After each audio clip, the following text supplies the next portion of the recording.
Ya, untuk mengetahui prospek daya tahan rupiah dengan pengaruh The Fed dan perkembangan ekonomi, kita telah bersama Joshua Pardede, Chief Economist Bank Permata.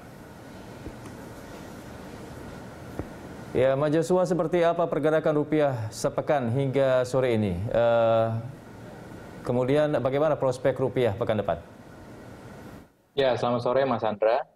Kalau kami perhatikan kondisi nilai tukar rupiah dalam sepekan terakhir ini cenderung melemah terbatas.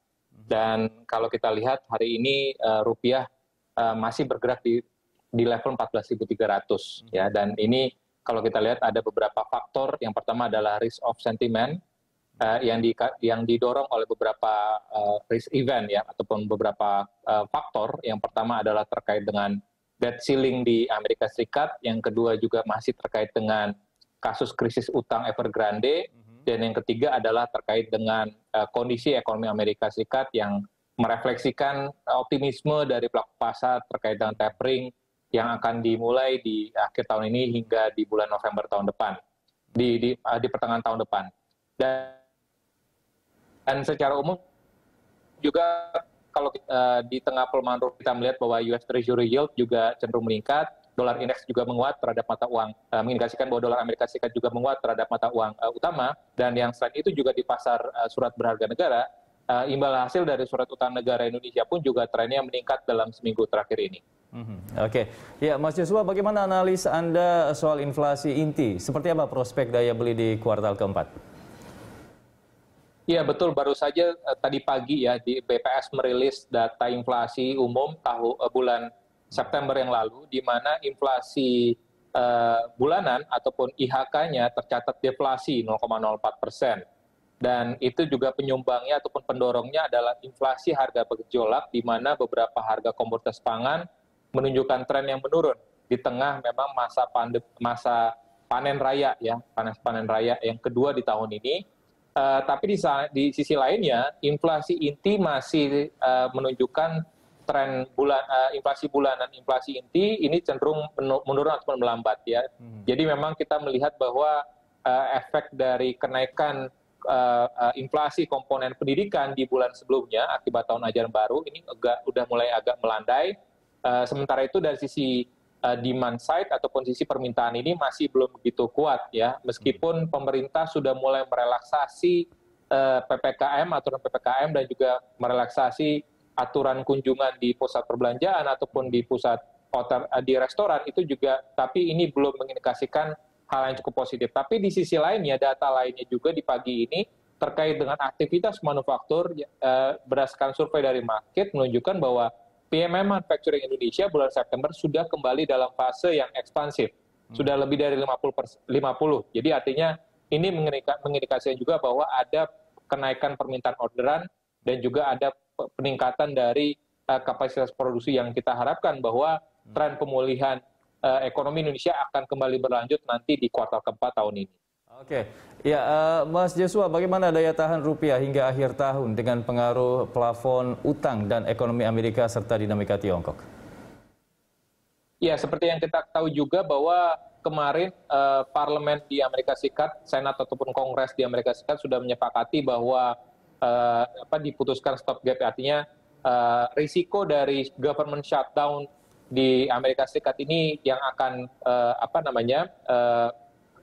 kondisi keuangannya ini sudah membengkak ya, utangnya membengkak ini diperkirakan tidak akan makin buruk, artinya masih ada waktu untuk diskusi ataupun dari negosiasi dari pemerintah dengan parlemen untuk sekiranya menaikkan utang pemerintah Amerika Serikat. Dan ini memang dari beberapa waktu ataupun tahun sebelumnya pun juga pada umumnya adalah parlemen pada akhirnya menyetujui untuk menaikkan level utang pemerintah Amerika Serikat, sehingga kita pikir bahwa dampak dari isu debt ceiling ini relatif akan melandai. Namun demikian kita juga tetap perlu mengantisipasi ataupun perlu memitigasi dampak yang bisa ditimbulkan dari pengumuman tapering ya, seandainya nanti sudah mulai berlangsung di bulan November ini, tentunya kita perlu tetap memitigasi, tapi kami meyakini bahwa level dari cadangan devisa yang tetap tinggi, lalu juga dari sisi likuiditas baik rupiah dan juga falas juga relatif cukup baik, makanya kami yakini bahwa rupiah masih akan masih akan tetap berada stabil ya. Kisarannya saya pikir masih berada dalam kisaran 14.300 hingga 14.500 hingga akhir tahun ini. Oke. Nah, lalu seperti apa prospek obligasi Indonesia dengan selera risiko investor asing? Ya, memang kalau kita lihat dari sisi pasar SBN, kinerjanya di tahun ini memang berbeda ya dibandingkan dengan kinerja pasar SBN di tahun lalu ya. Pada saat ekonomi global cenderung melambat di tahun lalu, uncertainty di perekonomian makin cukup tinggi akibat pandemi, permintaan terhadap SBN ataupun obligasi di tahun lalu memang meningkat ya, tapi berbalik kondisinya saat ini dengan arah dari rencana pengetatan kebijakan moneter di Amerika Serikat, ini yield obligasi pemerintah di Indonesia dan juga di sebagian besar negara di dunia ini juga mengalami tren peningkatan.